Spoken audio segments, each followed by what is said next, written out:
Saya ingin cerita sedikit, Mas. Satu kali di awal saya pulang ke Indonesia dan saya kemudian mengajar di Bekasi. Ada satu pengajian ibu-ibu perempuan khusus untuk perempuan di hari Kamis. Saat terselenggara itu, satu kajian pertama full, kajian kedua tiba-tiba satu orang tidak ada. Kemudian di belakang, menarik ya, mulai menangis. Saya tanya, kenapa di belakang menangis? Ibu itu menjawab, Ustadz, si Fulana tidak bisa bersama kita karena sedang berjuang sakit. Mohon doa. Baik, saya bilang kita doakan setelah selesai kajian ya.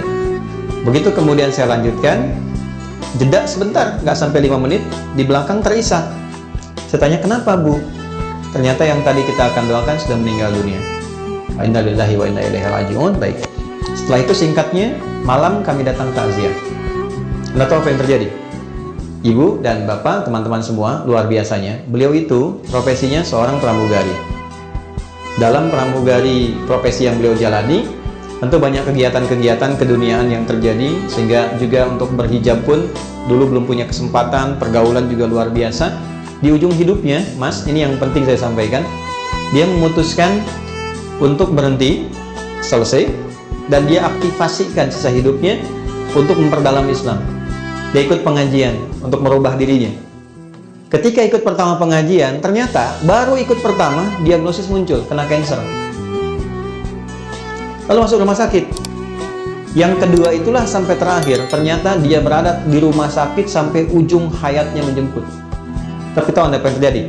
Ketika saya datang takziah, yang datang itu ibu-ibu pengajiannya, teman suaminya dari jamaah subuhnya, teman-teman lingkungan masjidnya, sedangkan teman seprofesinya belum bisa datang. Di malam itu hanya mengirimkan bunga. Saya sampaikan dalam takziahnya, ini luar biasa cara Allah memuliakan hamba ini. Allah berikan sakit sampai ujung hayatnya. Satu, supaya mengisolasi dia dari kegiatan-kegiatan sebelumnya yang sudah dilakukan, sehingga dia fokus untuk bisa menyebut nama Allah saja dalam hidupnya. Setelah dia berubah menjadi orang baik, setelah cukup baginya kemudian beribadah, Allah jemput akhir kehidupannya di tempat dia terisolasi, sehingga dia tidak berbaur lagi dengan yang lain untuk membuat sesuatu yang menyimpang dari kehidupan sebelumnya.